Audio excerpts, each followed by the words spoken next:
right, once again, MMA Maniacs, it is time for Split Decision MMA, distributed by Fight Fans Radio and us, Split Decision MMA. Joey's not here, so Albert and Brandon are, so take it away, Brandon. All right, man. So in the news today, we got Chris Leben recently went on Facebook.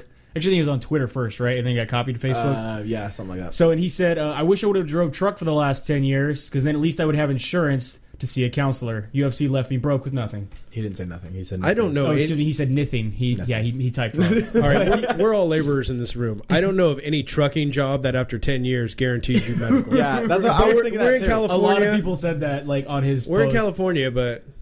And then this was yesterday, so he immediately put up, I'm sorry, I lost my dog. I fucking lost it. Please disregard my previous tweet. He was a family member. Sad face. It means a lot that Dana and the UFC care and have reached out to me. So Chris Levy went crazy because he lost his dog and blamed the UFC. And he's withdrawing. Hey, how would you feel if you're Dana, like you were like, oh shit, this guy's lost it, I'm gonna need to help him, and then you read a tweet later, it's like, oh, he lost his fucking dog. Jesus Christ. I mean, what's really gonna happen, like, when he's homeless? What's he gonna say when he's homeless? Because that's coming for Levy. We won't hear that tweet because he doesn't have a phone at that point. He's not going to be. He has a job right now. His gym, right? Works at a gym? He works at a gym in San Diego. Yeah, he teaches in San Diego. Did they shut down the gym he opened in Hawaii? I have no idea what they happened at that gym. But or did he sell that one for drugs? Allegedly. But he did an interview with Frank Trigg. All right. They were talking about it and stuff like that. And he started teaching in San Diego. His wife is in law school. Oh. Yeah, they live in a... Well, then she should make some good money. Yeah, and get some insurance, right? Well, I don't know. I don't know why anybody worries about insurance, right? We all got Obamacare. Oh, yeah, that's true. Yeah, I'm paying the fine instead of getting it. Seriously? It's cheaper than the insurance. He's like, I'd rather die and pay money. It's cheaper than the insurance. I just risk it. Yeah. I can't help but think of the game of life. Remember? Like, you could pick things, you know? And then your car was wrecked on the side, and you were waiting. But I had the Corvette. I didn't have the station wagon in the first round. The Corvette was like, screw it, I'll chance it. Give me the bet. So, MMA Fighting Dave Meltzer had an interview recently with Bellator CEO Bjorn Rebney. And basically, Bjorn came out and said that, we're going after everybody. It's not about... Bjorn Rebney, it's not about Bellator MMA, it's about these guys and them being able to cement their legacy and basically make their own brands. What do you think? Think he's full of shit? Yeah, fuck yeah. Yeah, he's full of shit. He's just... Yeah, it's for you. You don't go out and sign one of the biggest lightweights in the world for him. You do it to draw money. Yeah, because why did they sign Tito and Rampage if that was the case? For money. Just for name. Just to put it on Bellator's. Yeah. Look who we got. Right. That's somewhat of a pay-per-view draw, they still believe, which it's not. I mean, I think it would have been a pay-per-view. It would have been a better pay-per-view with Alvarez and Chandler without them on it. But I would now like to see if Eddie Alvarez sticks around him against Gilbert Melendez. He might. I was thinking the same thing, actually. I think he's gonna probably re-sign a short contract. Nothing long. If they sign Gilbert Melendez, because now he has signed an agreement with them, but it's UFC has the right to match or let him go. They can match, but they don't. The UFC didn't release, or Melendez didn't release how much they offered him. Yeah, but apparently it was not very good because he was making a lot of money for Strikeforce, and when Zuffa bought Strikeforce, everything transferred over. No, everything transferred over. He got good money. So he still got his money. Yeah, this isn't the first time we've heard of an offer being made and somebody making or asking for a counter, and then we find out that wasn't that big of an offer. Wasn't really. You traded me for a 12-pack of beer? It was Bud Light, dude. So, MMA company Venom, VENUM, is apparently being sued by Nike, who has registered the trademark Venom, VENOM, and been using it on some of their sports apparel. They're suing them, basically saying that what is it? That where is it at? They're saying that it could damage their company. Filing an application for trademark, and that it could confuse people. It lead to confusion of consumers and injury Nike's brand. How much bullshit is that from Nike? I believe that Nike's attorneys were just tired of sitting on the bench. Have you seen? Have you ever seen a Nike? Have you ever seen a Nike Venom sportswear? No, I've never. No. Ever? Have you ever bought Venom MMA gear? No. Would you ever buy Venom MMA gear? Possibly. Only would you ever zombie shorts? Okay. Would you confuse it with Nike? No, I'm not retarded. But seriously, who is confused that Venom Fightwear is possibly a Nike subsidiary, just spelled differently? It's I don't know. Like Dennis said, I think they just got bored defending all the sweatshops. Right. Right. There's like, look, we can attack somebody else this time. Yeah. Look, they're a real company. Yeah. But it's not even spelled the same, like he said. And shouldn't Marvel sue Nike then? Right. For their character Venom? They stole the character. Yeah. I don't know. Like, can you just... I just think it's amazing in today's society. You can grab a dictionary, grab a word, and be like, trademark, mine. Yeah. Like, no one's allowed to use it ever for anything. Yeah, like you can't say you're fired. Right? Can't say that. No, it's trademark. Trump was trying to get that trademark. Yeah, try to trademark, you're fired. You're fired. So instead of firing people, you have to be like, we have to let you go. Nike's a Roman god. So I don't even know how they... That guy can't sue him. He's dead, sir. Yeah. I don't even understand how they have... I mean, I get that they have a trademark for a company, but I mean, when something's not even close to the same thing, I don't understand. That's crazy. Because they had Venom sportswear apparel with an O. This is Venom with a U. And Nike just got into MMA. Right. So... Barely. I don't know, man. Matt Serra said he wants to come back to the UFC to fight. He'll only fight one fight, though. Matt Hughes. Do we need to see two fat old guys fight again? No. Because if you see Matt Serra cornering Weidman lately, he's been eating some pasta. Yeah. He has been eating some pasta. Gribble fight! Will this go on in Joey's Masters division, though? We're going to throw this together. Could this be a fight that everybody wants to see? No. Quite possibly put it in the Masters division, and then the same night we can see Mark Coleman go up against Dan Severn again or something? Please, no. Or, what's Don the Predator Fry? Don Fry. Oh, yeah. Love that guy. Get that guy some alcohol and just shut him out there. They should put whoever. No, Amir. They should have him fight himself.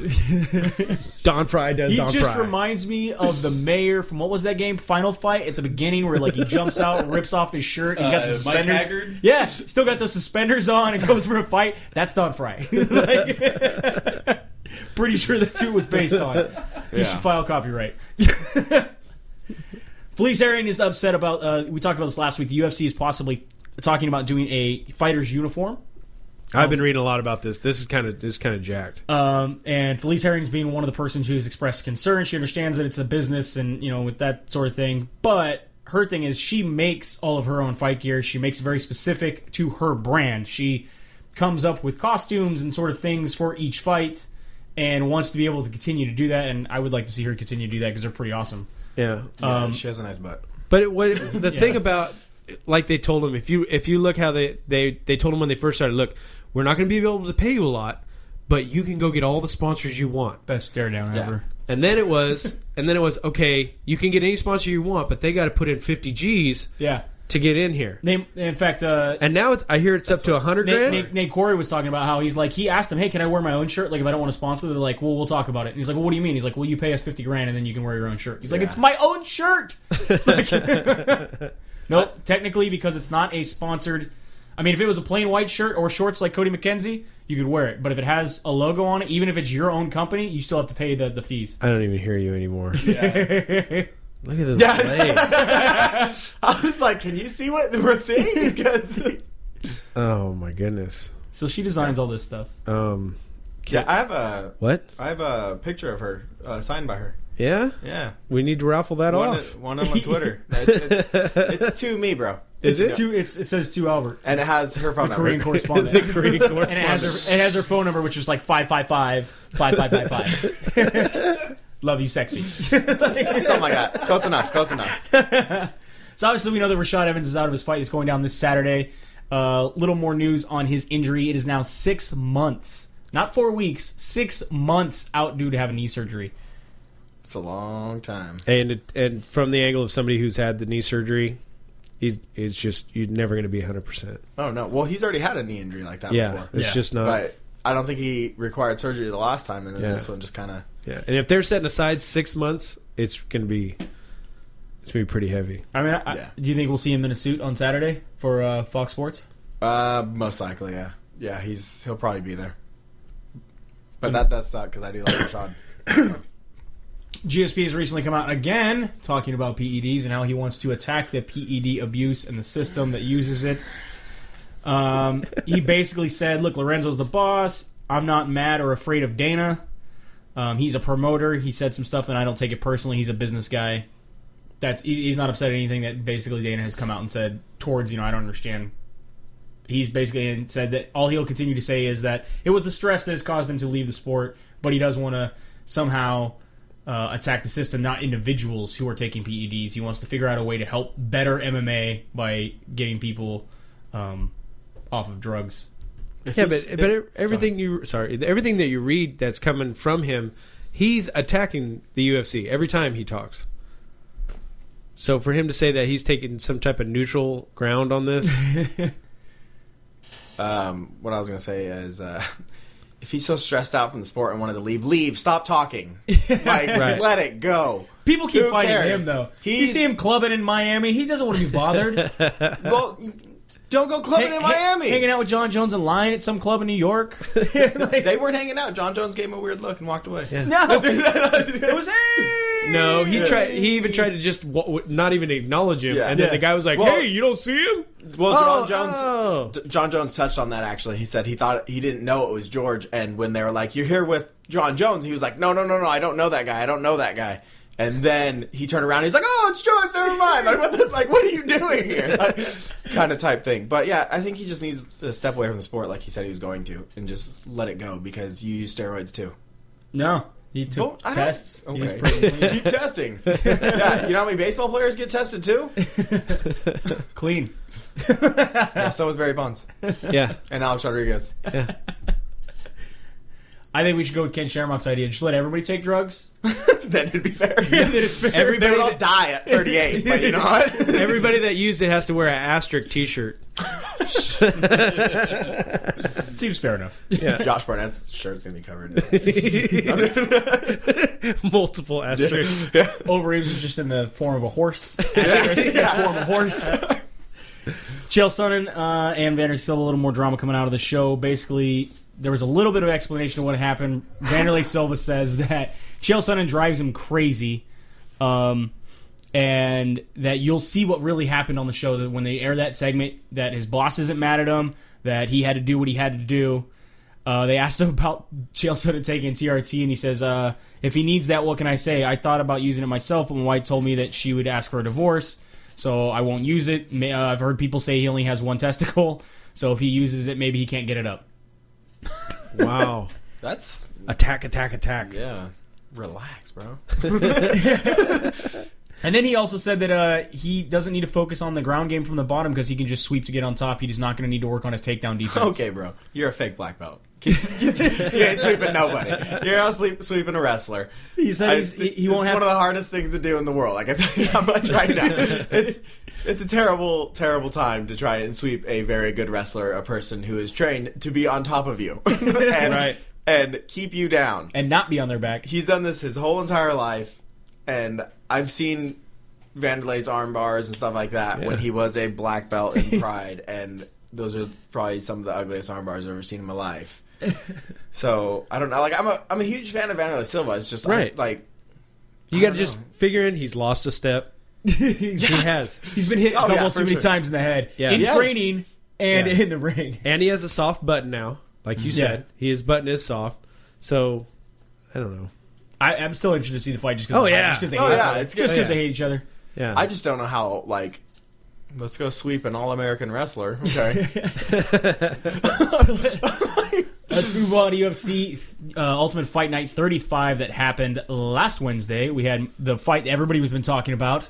Well, at least Mousasi has been talking about. Yeah, he's the only person I saw talking about Mousasi against Machida was your main event. This set the record for the longest UFC event ever due to all the decisions that happened. The entire preliminary card was decisions. This went on for over 2 hours. 53 minutes and 32 seconds. I had to extend my DVR recording to record an hour after the program ended. Like, no joke. Yeah. Like, because it offers you the half hour. Yeah. And you took that. Yeah, I took the half hour, and then the second round had just ended right when the recording was about to stop, and I was like, oh, wow. So I had to go change it. Yeah. Did anybody pay attention to any of the fights? Eric Silva's not that good. They're feeding him cans. I just want to say that real quick. Yeah.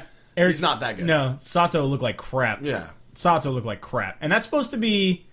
isn't that supposed to be... Oh, man, now his name is gone. Is the guy from Japan? It's supposed to be his protege, right? Sakuraba. That's supposed to be Sakuraba's protege. Oh, I didn't know that. Yeah. Sato's supposed to be Sakuraba's protege, and he looked horrible. Whoa. And then we got to see... At least we got to see the card start off with Dubronx choking the shit out of Van Diegel. Yeah. Like... Dubronx? What? Dubronx. That's his nickname. Oh. Charles Dubronx Oliveira. And it's got to be said with the accent. Oh, okay. No, yeah, that one was a good fight. I like that fight, actually. So we have your performance of the night went to Eric Silva and Charles Oliveira, which I find hilarious because they got rid of the KO and submission of the night, and yet the performance of the night went to the guy who got the KO and the submission of the night. No one else really deserved it. Who else was supposed to get it? Fight of the night went to Lyoto Machida, Gegard Mousasi. No. Decent fight, but pretty crazy. Fight Metric gave the whole fight to Gegard Mousasi over strikes thrown and landed. I thought Machida controlled the fight, though, very well. What about I would say that, yeah. Honestly, I'm going to tell you the truth. I didn't even watch that one. Didn't even watch the main event? I didn't. Even after extending it for your DVR. Yes, I deleted it after I watched after I watched Jacare. Jacare scares me. Jacare looks like a beast now. If Jacare doesn't scare you, you're not sane.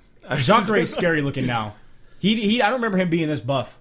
He was always pretty big. Back when he fought in Dream, he wasn't that big, but no, he just kept getting bigger and bigger. That's scary. Yeah, yeah, and completely derailed the Carmont hype train that was slowly. Carmont is huge. That guy's huge.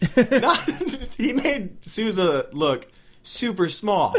Like when I was watching that fight, I was just like, "Who the front door is that guy, dude?" Like, I remember when that fight came on. That's when a couple of the women were like, "Yeah, I thought they have to be within the same weight." So overall, pretty boring night of fights. Overall, 2014 not starting off very well. Let's say that. 2013 was an amazing year of fights, finishes, fight of the night performances. So far, 2014, I'm not impressed with. I don't know. I was kind of interested, but there's a loudmouth bartender. Right? I know. Yeah, paying attention to other things. We had rugby going on. Yeah, exactly. The women loved the rugby. Anybody out there you want to score? Watch rugby for a little bit with your old lady, or just wear a rugby jersey. Tell your girl you play rugby, and then you have her watch it. She's gonna look at you and relate. She bent over. She's like, "Are we gonna scrum?" I was like, "Oh yeah, yes." So we have UFC 170 going down this Saturday. Where are they coming out of? Vegas, right? Mandalay Bay. Yeah, going down Mandalay Bay. I think this is like perfect timing. Perfect timing. You got two Olympic caliber athletes. Both of these girls have been in the Olympics, and we have the Winter Olympics still going on right now. Right. From Russia. Yeah. You think they tied that in on purpose? Most likely. But I mean, because no one's really watching the Olympics, right? Yeah, who really watches the Winter Olympics? Let's go watch curling. Yay. It was better. It was better when they replaced the curling with cats. I watched that video on YouTube like 5 times. I was dying laughing. They superimposed the Photoshop cat over the curling thing, and you see him shove a cat down there, and it goes down the lane, and then when it gets there, it like sprawls out, tries to stretch. Dude, I was dying laughing for at least an hour. I watched it so many times. We'll find that and put that on Facebook. Just because it's related. So going down on the Fight Pass, we have Ernest Chavez going up against Yosendenis Sedano. Yeah? Are you reading? Yeah. Yes, I got you, dude. On the Fight Pass, these are my notes. Sorry. We have, I think, like I said, both guys making the UFC debuts. Both guys are good on the feet. The footage I've shown of Sedano is he has KO power, and Chavez likes to clinch. Yeah. I just want to point out how you said power. Power? Because he was introducing somebody from another country. I'm taking Sedano. Sedano. Who are you taking? I'll go with Chavez. Going Chavez. Just because. I don't know either of them. So Eric Koch going up against Rafael Oliveira. Eric Koch is moving up weight classes. He was the former 145 challenger. They said this guy was supposed to be a title challenger at 145. Mm-hmm. He lost 2 in a row. He's decided to switch. So he goes up in weight? Move up in weight. Koch, right? Coke? It's Coke, it's not Koch? That's cock. That is cock. Well, I've known someone with that last name, but they pronounced it Cook. Okay. I heard Coke the last time. As soon as your last name sounds somewhat offensive, you got to change that. Yeah. Yeah, pretty much. We know that, so there's Eric. Is that better for you? Eric has heavy hands and an active ground game. I think it should be an easy fight, especially since Oliveira's lost the last 3 of 4 by stoppage.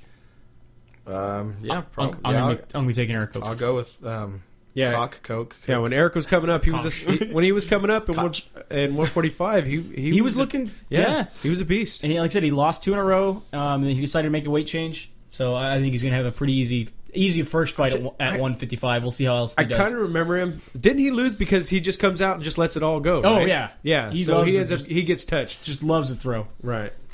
So then starting off your Fox Sports 1 prelims, we have Zach Makovsky going up against Josh Sampo. Both these guys are former flyweight champs in other organizations. We have Makovsky as Bellator and RFA champion. Sampo's a CFA champion. I will give the edge to Makovsky due to his experience. I was going to go with Makovsky, too. Yeah? Seen anything else on any other fight tape on these guys? I've seen Makovsky fight in RFA. And? He's pretty good. After we started following the RFA after the last, I don't know. It's not what I thought it would be. It's a lot slower division or league or promotion. It's the minor leagues for the UFC. Yeah. Well, I would say, like you said, it's a minor league to World Series of Fighting and to Bellator. Well, no, that's what it really is. Though. Right. That's what and then it's you get created the UFC. for. Yeah. That's why, like, if you actually see, like, there's a lot of fighters from the UFC that get cut or something, they'll go there. Right. Because it's their little feeder tank. So is that the farm league? Pretty much, yeah. Okay. Yeah. Because, see, that's what I want. I want someone to point it out. You know, AA, AAA, farm league. So we got Cody Gibson going up against Aljamain Sterling. Sterling's former Cage Fury champion. He's got a very strong wrestling base. He's now training Sarah Longo, so I think he's definitely going to be doing a lot better. Gibson has been up and down in his early career, but now he's on a 6-fight win streak. I think I'm going to be taking Sterling in this fight. I'll take it. Yes. Just because he's a very strong wrestler and now training Sarah Longo. I was going to say he's probably going to win by decision. You think so? Yeah. Just going to grind it out? Probably. Oh, you think so? You know, I thought he has a lot of submissions. And when he was in Cage Fury, no? I'm not sure. Oh. To look that up. Just for you. Rafael Swanko going up for Pedro Munoz. Swanko has been unbeaten since he's moved up to this weight class. Munoz is a former RFA champion as well. Taking this fight on short notice, I just don't think that's a good idea. I'll be taking a Swanko on this fight, hands down. I'm sorry, repeat yourself. I didn't hear you. Swanko has not lost a fight at this weight class since he's moved up. Yeah. I'm going to be taking him in this fight. Pedro Munoz is taking this fight on short notice. He is a former RFA champion. I just don't think that it's going to be a good idea to take a fight on short notice going up against a guy who's undefeated at the weight class. Yeah, I have a Sun Sao in that fight. Taking a Sun Sao? Mm-hmm. There we go. And Alexis Davis going up against Jessica Ai. Isn't she suspended? Technically, she was suspended until yesterday. Until yesterday, so okay. She's fine. Come to find out, she was over on her marijuana metabolites. Yeah, and the over-under on her metabolites is 8. It was 8 on this now? It's the over and under, yeah. Okay. Alexis Davis likes to bully girls in the clinch, man. She has really good kicks. She has really decent ground game. Ai has good hands. I think she's a little small for this division. She used to fight down at strawweight, I believe. She's coming up to bantamweight. Wow. So we'll see how this goes. I'm taking Davis in this fight. Yes. I think Davis is potential... Davis is a... Potential title contender? She's very scrappy. She's very scrappy. Would you give her that? I think she can work her way up into a title match. If someone's not grappling with her, yeah. I'm just saying, I don't think she's going to win a title anytime soon. I just think that she's at least she can probably fight for it. Some of the better crop of girls that they've brought in to fill the division. Mm-hmm. All right. So then we have, moving up, we have your first fights on your main card. Robert Whittaker going up against Stephen Thompson. Oh, Stephen Thompson. Stephen Thompson, we know, is a very flashy kickboxer. He has shown improved ground game as of lately. Whittaker likes to keep these things standing. He's very aggressive, comes out, and just goes balls to the wall the whole time. The only thing I don't think that's going to be good for him, though, is going up against Thompson, who's very good at kickboxing. If you're going to go in there and trying to just throw, I think Thompson's going to catch him with some actually really good technique. Probably. He's probably going to keep his distance and not get in a stupid brawl. and use his angles and everything like that. So you taking Thompson? Yeah, I'll take Thompson. Taking Thompson. And then we have Mike Pyle going up against TJ Waldberger. Mike Pyle was looking pretty good up until he ran into the most violent man in the world, that is Matt Brown. Right. Everyone looks good until they run into Matt Brown. Everybody. He's good in the clinch. I think he needs to drag this fight and grind it out. He needs to drag the fight out, whereas TJ Waldberger, again, really aggressive guy, really good at Brazilian Jiu-Jitsu, just dives on submissions left and right, likes to take chances and tries to just finish the fight. If he's not submitting someone, he's usually getting knocked out. Right. I mean, that's honest. The fights that I've seen him fight in, man, he's either submitting a guy or he's getting himself knocked out. That goes back to like you were talking about Coke or Koch. Yeah. Same thing. I think that I'll be taking Waldberger in this fight, but I think Pyle has a good chance if he can stretch this fight out into the later rounds. I think that's what Pyle's going to do. So he's going to win this fight that way? Yeah. I think he's just going to take him down and grind him out. You predict another long night of decisions. Yeah, I do, because it's the UFC. It's a UFC card. No one wants to lose their job, so they're just going to lay down on people. That's why there's all these decisions. I really do. That's really what it is. And then they keep signing all these damn wrestlers. You don't like wrestlers, do you? I don't care for them or anything like that. I don't care for them. That was the first I don't thing. favor them more than anybody else. I'm just saying. You know why they're going after wrestlers? Because they know how to make weight. That is true. If you're going to be a wrestler and if you're not going to finish your fights, be Chael Sonnen. Have a mouth. Have a mouth. Make it exciting. Right, make right. people want to get it. Do you think it's easier to teach a wrestler striking than it is to teach a striker wrestling? Oh my God.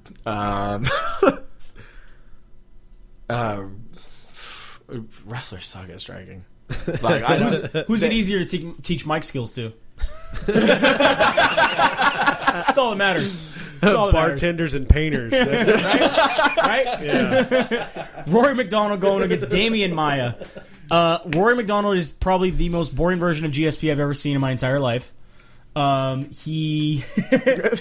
both boring, man. He's more boring than GSP. How so? Because he's not as good as GSP yet, and he doesn't have the ground game where he's able to actually transition from move to move. Like GSP at least tries to transition to submissions. He transitions and then gets McDonald just sits there. McDonald just sits there and stalls.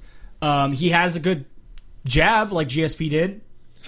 But he said that it was good right after the loss. He said it was good because it showed him that he needs to have more in the arsenal. Yeah. Right? Like aggressiveness and wanting to finish a fight instead of just hanging on. Right. Maia's dangerous on the ground, to go. I mean, we know he has amazing Brazilian Jiu-Jitsu. His stand-up is looking vastly improving. He hits hard. He kind of just swings for the fences. Yeah. Right. And kind of hopes for the best. He almost knocked out Mark Munoz, but anyone can knock out Mark Munoz. Well, I mean, if you were to take these two fighters and be like, okay, well, what do you have to worry about from McDonald? I mean, what are we really going to list? Falling asleep. Am I fighting him or watching him? I'm fighting him. Okay, so his wrestling and his jab. Okay, all right. I just want to. How many things would you write down for Maia? My jiu-jitsu and overhand right. Overhand right. Left. I'm sorry. Yeah, left or right. He likes to throw them both. Well, he stands southpaw. But I just want to point this out. GSP has 13 finishes in his career, and Rory McDonald has 12. And GSP has... So he's more boring because he has one less, right?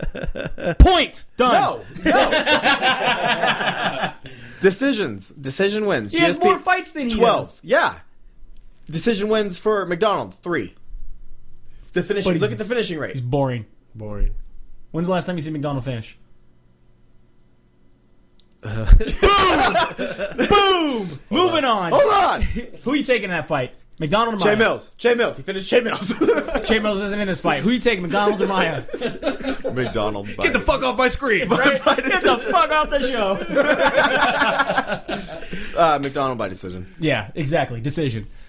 Daniel Cormier going up against Patrick Cummings. Patrick Cummings coming in on a 10-day notice. It's so sad. Patrick Cummings is a former All-American from Penn State who was training with Daniel Cormier when Cormier was training for the Olympics. He says we talked about this, everybody's talking about this, he made Cormier cry, he made him quit. Daniel Cormier's come out and said basically, look, you want to know what was really going on? I was like, I lost my was it daughter? Daughter. Lost his daughter that same week. He was put into the mindset, you are in the Olympics right now. Every match we're putting you in, this is in the Olympics. You need to treat it like that. So when he lost, he got up and said, let me try again. They said, no, you lost the Olympics. You lost your chance. Get out of here. So he broke down and cried. Later, when he actually got into an actual wrestling match that was for points against Patrick Cummins, he beat him 7-0. So was it the fight camp that broke Daniel Cormier, or was it Patrick Cummins? We don't know. I will say Patrick Cummins is doing a hell of a job going from barista to fighter in the UFC in exactly 1 week, and selling this fight on Fox Sports 1, making everybody want to see this fight because of all the trash he's talking. Right. Well, he's got people that want to beat his ass. Yeah, then a lot of the guys say that he shouldn't have opened his mouth. Again, what happens in training, what happens at camp, what happens in all these things, you're supposed to stay there. You're not supposed to talk about that. He broke that rule. He didn't necessarily break the rule. I just want to say this.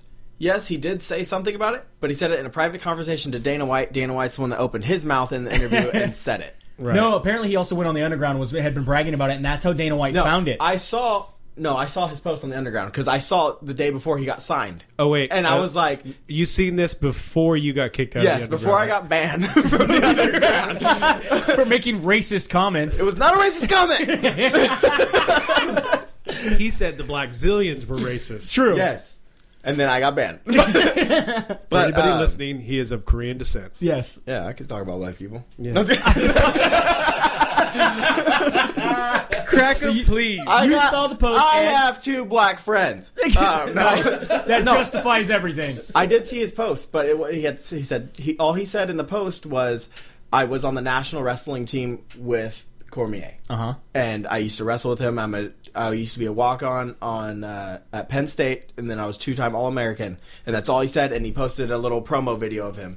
And it was just kind of like following him around during his training and what he was doing. That's all it was. And then all of a sudden all this craziness came out, and everyone was like, oh. But yeah. See, I saw that he later posted that he when they were asking him about fighting Daniel Cormier, that he posted, I made him cry, I made him finish. Dana White took that, and that's what he asked him. Is it serious? Is it true what you said to everybody else? And he said, yes. Cool, then I'll sign you. Yeah, well, and in the Fox thing, he was pretty proud of it, too. He was probably, he was mocking Daniel Cormier. But, again, that's to sell the fight. I will give it 100%. Do you think he will, like Daniel Cormier say, do you think he's ready for fight week?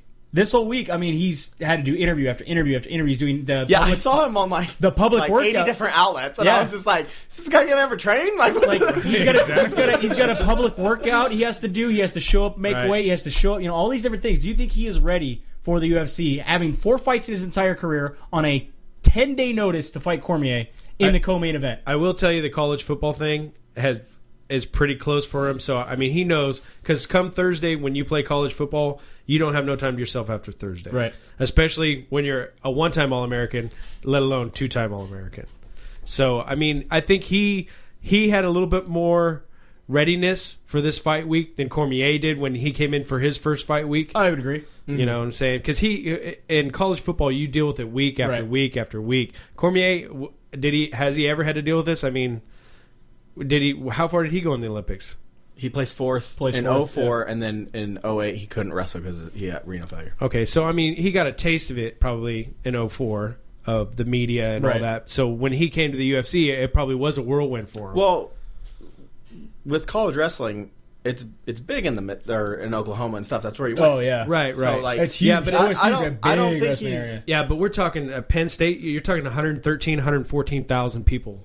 OSU is ginormous for wrestling, dude. Really? It is one of the number one. See, The only media attention Penn State gets is from that child molestation case. But, no, I'm just kidding. No, Penn State has an amazing coach, Cale Sanderson. He's one of the best wrestlers to ever walk planet Earth. But I think Oklahoma State is huge in wrestling. It's one of the biggest wrestling Randy schools Couture came from OSU. Don Fry came from OSU. Mark Munoz came from OSU. All these guys are freaking amazing at wrestling. Any D1 school pretty much for wrestling is going to be great. Right. But I mean, you're going to get media attention anywhere you go. I think like Penn State or Oklahoma State or somewhere like that. That's huge, like wrestling base is going to get a lot more. So how do you think Cummings is going to do in this fight? I think he's going to go to the hospital after the fight. I like that Sarah McMahon said you shouldn't have poked the bear. Do we obviously, by looking at him, Cummings is going to have a reach advantage. Yeah. Yes. I think anybody's going to have a reach advantage over Cormier. Cormier's like 5'8". Yes. He looks like he is, yeah. He's a T-Rex of the heavyweight. Come at me, bro. Come at me. It's a big teddy bear, man. Teddy bear. And you don't poke the bear. And he poked the bear. I think that's a racist comment. No, I'm just kidding. That he's a bear? No, I'm just kidding. No, but beard. I'm a bear. Is that wrong? It's because of the beard. No, but I really think Cormier is going to hurt him really badly. So what's this do to the division if he knocks Cormier out? It throws. Well, this is Cormier's first light heavyweight. First of all, huge monkey wrench in the UFC's plans for him. Yes, but you have to think this is Cormier's first light heavyweight bout. It's not like he's walking in at ranked number 5 in the light heavyweight division. He's coming in at the bottom. He's trying to work his way up because he's changing weight classes. No, so what keeps Dana from he'll get a title shot if he wins this fight. What keeps Dana from telling? Not Cummins. I don't think even Danny Cormier would. No way. There's too many people. There's too many people. If it was Rashad, yes, but possibly. Okay, now let me ask you this: you think Dana told Cummings, "Don't knock him out. Don't knock him out," or do you think Dana wants that? Dana's all about selling it. If he can, he'll sell it either way. It doesn't matter what. Yeah, he doesn't care what happens. He's a businessman and a promoter, man. He will sell it either way. And how he's seeing Patrick Cummins come into this fight and sell it because they're trying to save the card. Right. Yep. He's going to love happy. this kid. This kid can lose this fight, his next fight, and his next one will probably still be signed. Yeah. Right. Be 4-3 fighting the UFC. So then moving on to your main event, we have Ronda Rousey going up against Sarah McMahon. Ronda Rousey, bronze medalist in judo. Sarah McMahon, silver medalist in wrestling. What do you think? Break down this fight. What do you think? I think it's going to be a good fight. I don't.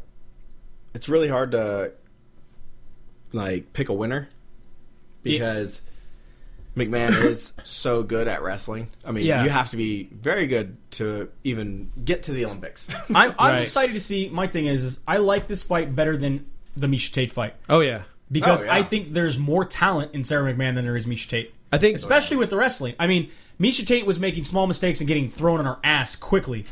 I want to see how good McMahon's. I mean, obviously silver medalist wrestling, but I want to see how good Olympic wrestling is going to do against Olympic judo, and see if Ronda Rousey can make those timing adjustments and make those same throws and get her to the ground and get her armbar. I don't think she's going to be able to throw her as easy. I don't think she'll be able to throw her easy either because I think McMahon's bigger as well. Okay, well, I seen something this week, and we were watching McMahon workout and how she already in her head has counters for the throws. Yep. And they didn't say it outright, but they pretty much put it out there that she's the strongest upper body woman that Rousey's going to have to go against. I think so too. They said somebody when she was in the World's Judo that there was some other Asian girl that she had to go against that she had a little problem with, about the same upper body strength, was a wrestler, but they said she's going to have to come at her with a total different package than she's had to her last 4 fights. The only thing that I don't think is in McMahon's favor is her striking. Her striking is pretty rudimentary. Throws a lot of 1-2s and throws a lot of them quickly to try to get in to get her wrestling and get the takedown. With her last fight, she didn't really have to do a lot of that because the girl rushed her, and so she just immediately took her down. Right. Ronda's not gonna, I don't think, gonna run out and rush her. She knows what she needs to do. And I think, despite what other people think, I think Rousey's stand-up is getting better. I think she has decent stand-up. I think it's decent. I think it's better than McMahon's. Well, yeah. And I think it's better than Miesha's. Yeah, we know that. I mean, that's what everyone told me I was crazy when I said it was better than Miesha's in that first fight. I was like, her in my opinion, in the first fight, in the second, in the second fight they just had, the fight they just had. I was like, I was saying that in my opinion that Ronda's stand-up had gotten better than Miesha's. Yes, right. And everyone told me I was crazy. They were like, no, dude, Miesha's got way better stand-up. Who said that? But you can't really go off this last fight. I mean, just in general. The last fight, Miesha's last fight, she just was slow. Everything was just, like you said, she was just defeated before. Yeah. Yeah. I think I'm still going to take Rousey in this fight. I think she has more tools. The only thing she really does have to be careful of is again, she has to. I think she's going to have a better chance to adjust, to make those throws, to make the strikes that she needs to get. It's just so the submissions. hard. It's so hard to throw a wrestler. Right. Not saying it's not. Well, I just think she has the ability to make those timing changes. Whereas I don't think McMahon is going to have those same timing changes to stop the throw. Right. Yeah. That's the only thing I'm saying. If McMahon gets her back like Carmouche did, I think it's a whole different scenario that goes down. Because again, you have to bring in McMahon's strength. Yep. Yeah. You know. So who are you taking, McMahon or are you taking Rousey? I want to go with McMahon just because I want to see it happen. Nice. Like I like Ronda Rousey and she's funny because she's mean as shit. But it's like, but she is the Ric Flare of MMA. Ric Flare of MMA. She's right. She's because her and her little clique is now called the Four Horsemen. Yeah. She says she's the Ric Flare. Woo!